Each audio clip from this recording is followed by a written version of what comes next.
Welcome back to a new episode of The Big Three, our monthly podcast where we break down the biggest stories shaping influencer marketing and the creator economy. I'm your host, Ceci Carloni, and as always, I'm joined by my co-host, Ahene, founder of Net Influencer. Hi, Ni, good to see you. How's Good too. Things are good. Things are good. Yeah. Awesome. Glad to hear. It's a sunny day here, so I'm good. I have my cup of coffee, and I think we have great stories to unpack. So I'm ready to kick things off if you are too. Let's do it. Awesome. Well, story number one.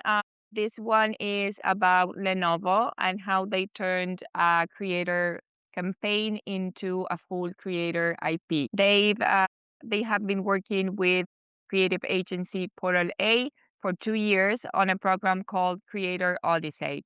Chapter 3 just launched around the FIFA World Cup, 7 creators, 5 countries, a live show in Mexico City. Across all 3 chapters, the program has crossed 50 million views. And the creators involved with the partnership as well. 2 of the main creators, Gox and Bex, started as talent in chapter 1, and by chapter 3, they were already functioning as creative directors, helping design the brief for incoming artists and co-hosting the Mexico City showcase. It all started with a brief that basically said, don't make this about the product, make it about art and creativity. And Portal A built something around that idea that kept getting bigger and bigger with every chapter.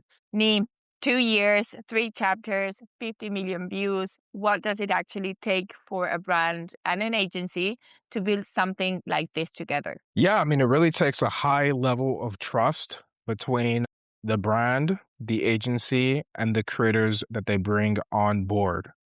This is definitely a play from Lenovo that's trying to tackle popular culture. And Yeah. to be able to do that in an authentic way, you really need the creators that you onboard to be able to talk with their voice, to their audience. Otherwise, you're not going to get the traction that Lenovo has gotten. So hats off to Portal A for really building both the campaign brief, getting Lenovo on board, and then finding the sorts of creators that can kind of speak to their audience in a brand adjacent or brand congruent way. So I love this campaign. I think this is a great example of what it looks like when the 3 different stakeholders in a campaign all come together to be able to create something new and unique for the audience. Absolutely. I agree with you. A clear brief, creative trust, and the freedom to let creators basically do their thing. That's the perfect combination if you ask me. So up with story number 2, this one is actually very similar. It's about General Motors and creator competition they built from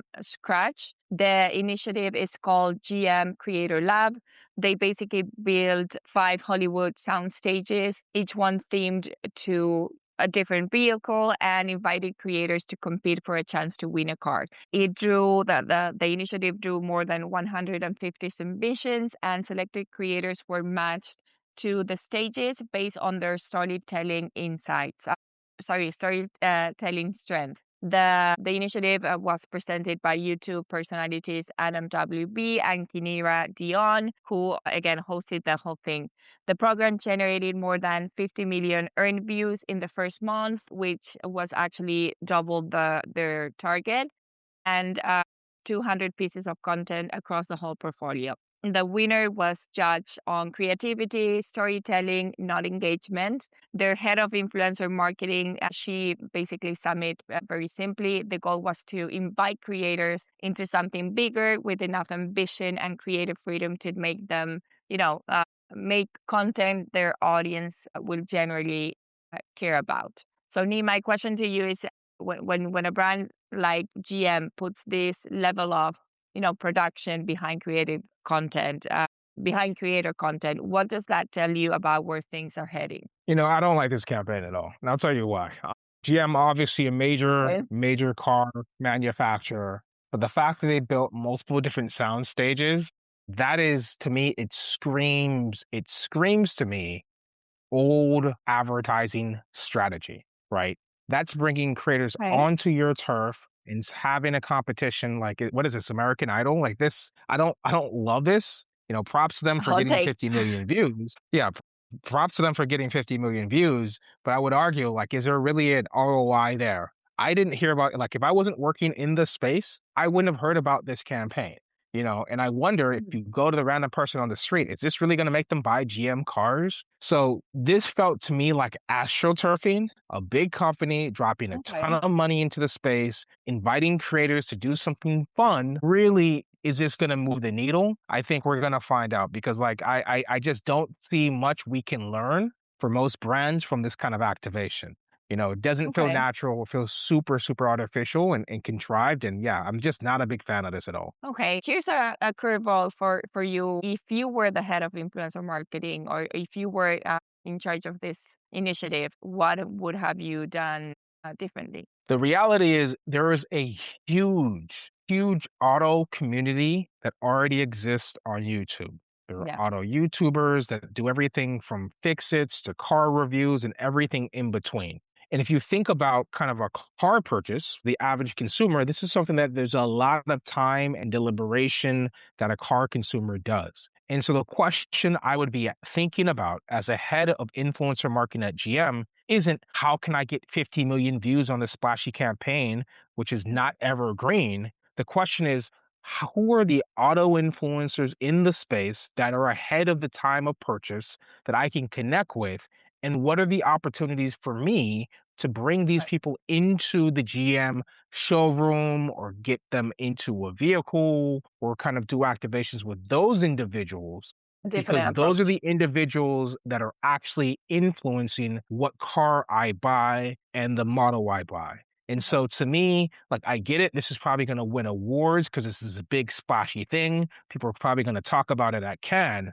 But when I think about the true ROI on an influencer activation, you want to be in the path of This is purchase. not it.